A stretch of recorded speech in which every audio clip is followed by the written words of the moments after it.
Hello everyone, welcome back. Today I want to talk to you guys about the sniper hold, right? There's two techniques that I use. One I refer to as a half Nelson, where you basically put your hand on your arm here, face on the gun, and you kind of basically wedge the stock between your wrist and your face, okay? We'll do it on the table so you guys can see.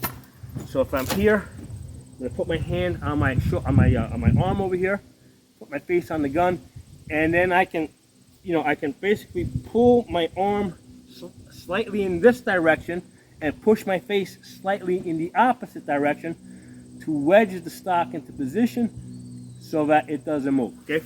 And I call this the half Nelson method because it kind of looks like you're holding somebody in a half Nelson. That's just how I refer to it. Now, I don't always use that. The reason why I don't use this is, especially if you're shooting like with a t-shirt like this, if you do a lot of shooting, this does beat up this area a little bit over here, right? So that can be a little hard on that arm, on the wrist area over here, if you're really cranking down hard, trying to basically lock the gun into position. If you got like a jacket or even a long sleeve or a glove that comes a little further down, that's not going to be an issue, right? But if you're doing it barehanded, like a bare armed like this, you may start to feel it after a while, okay? So the other technique that I also use, which I find a little bit more comfortable, right, is I will take the webbing of my hand and I'll put that in the stock over here and pull that into the pocket, right? So what I'm doing with my shoulders, I'm bringing my shoulder forward to create a pocket. I'm doing that with both techniques, right? I'm bringing my shoulder forward to create a pocket, right? So it doesn't matter if my hand's on my arm like this, I'm bringing it forward, or if I'm holding it here, same thing, I'm creating a pocket to lock the stock in position. So when the gun's here, right, and you're pulling this into your body, this should not be able to move. That should be locked into position. So pull it there, pull this in, and I'll point this elbow towards my target, right? So as I point bring my elbow forward towards the center, this hand moves back and it compresses the rifle into my chest, okay? So there's different style stocks that can aid you in this or make it more difficult for you. I tend to like these triangle ones here. The reason is because a lot of times what I'll do is I'll put a sandbag or sand sock in the back here, and I can use this angle over here to to basically elevate the gun, right? So that's one of the ways that I will use this. But they have other designs. They got like boot designs, and so that's one of the things you want to be aware of. One of the things I do not like is the stocks that have the adjustment button exposed, like on the bottom over here, right? Because if this button is not up there, if it's down here somewhere, when you put your hand here or here, that's going to hit it. Okay, so you want the button in a position, right? The adjustment lever over here in a position where it's not going to hit your arm or the webbing of your hand when you hold it, right? So that's why one of the things I look for in a stock. Okay, so those are the two. Those are the two methods that I use. I refer to them as a sniper hold. Let's talk a little bit more about precision shooting at a distance. Some of the techniques that I use. First of all, when you're shooting, this is the part that goes on your trigger, right? That's the most sensitive part of your finger. That's the part that goes on the trigger. And before I do any live fire, right, because I own lots of guns, they all got different triggers. What I want to do is I want to dry fire this a few times so I know what the trigger is going to feel like, okay? Because I got, this one is a mil-spec 7-pound trigger. I've got 3.5-pound match grade triggers. I got triggers that have some take up. So you got to know what to expect. And the truth is that I shoot a mil-spec trigger pretty much as good as a match grade trigger. The difference is, well, let's say with a mil-spec trigger, I just have to work a little bit harder, okay? The match trigger, the lighter trigger, makes it a little bit easier, but I find that I can get just as good accuracy out of the mil-spec triggers, okay? For a lot of applications, I prefer the mil-spec triggers because, especially let's say in the wintertime where I'm wearing thick winter gloves, right? The temperature here sometimes drops to -10 degrees. I'm still out here shooting, okay?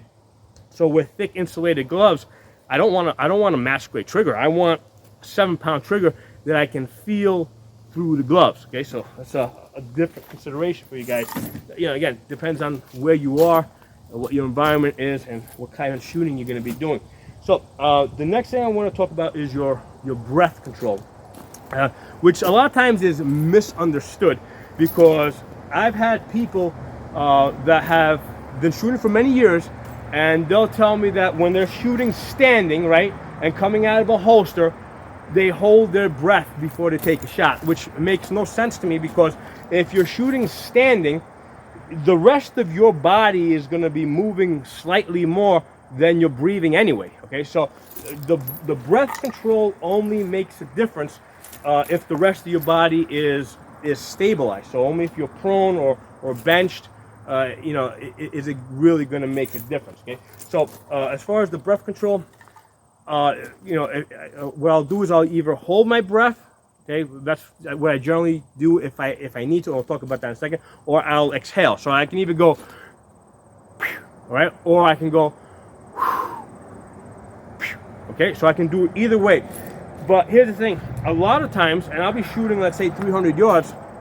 If I'm fairly relaxed, I put my reticle or my dot on the target, and my reticle is still, you know, I'll just continue breathing normal. If I'm, you know, I mean, obviously, I'll keep breathing at a slow, steady rate.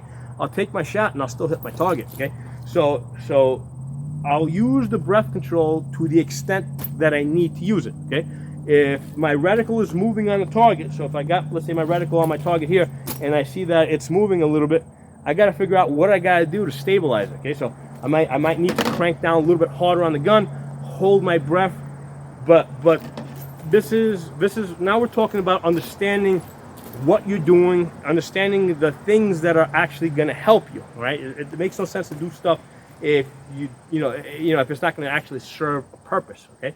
For example, if the gun is mounted on a on a tripod that's like completely immovable, it makes no difference. If, you can't move it. It makes no difference if you hold your breath, right? So you want to do things that are actually going to make a difference. The most important thing for shooting is the follow through. That's really the thing that makes the most difference for me if I hit the target or miss the target. Okay, so with the follow through, again, I put my reticle and my dot on the target, and what I want to see when I pull my trigger, whether it's dry fire or live fire, when I press my trigger, let's say this is where my dot is, or my reticle, boom, or click if I'm dry firing, click, or boom, boom, boom, boom. What I don't want to see is boom, boom, boom, boom. I don't want my reticle to move off the target when the gun goes bang. Okay, now it's going to lift up a little bit from the recoil, boom, boom. It should lift up a little bit and come right back down on the same spot. It won't always do it, but that's the goal. Okay, because sometimes it'll move a little bit to the left, a little bit to the right, and I'll still hit my target. But in the next shot, right? Because if I see that I'm pulling the trigger and it's going, if it's going boom, boom, boom, it's going to the left, I know I got to apply a little bit more pressure, left, right, on the trigger to try and keep that reticle centered. Okay, so that, to me, that's like the most important part of precision shooting. The follow through and paying attention to the reticle or the dot for feedback. Okay, that's going to tell you what you're doing wrong. Okay, if you see it moving, you got to fix that. You should be able to call your shots before they even get down there. You should know if you're going to hit it, because if you're going boom, boom, bullet's going out here somewhere. Okay, so pay attention to the reticle. That's going to give you the information that you need to correct yourself. Usually it's just a finger pull issue. You might be pulling to the left, pulling to the right, or you may need to stabilize the gun, or you may need to control your breathing, or you might need to get yourself into a better position, right? You might be on a rock or something that's making you uncomfortable. So these are all things that you got to consider. One of the things I want to mention, if you're shooting a red dot, okay, especially something that has a big window like this Holosun 510C, or if you're shooting something like an EOTech, make sure that your dot is centered in the glass, because a lot of times, when you come up here, if we're moving and shooting, the dot may not be centered at close distance like this over here. If I get that dot on the target, it doesn't matter if it's in the way up high in the corner.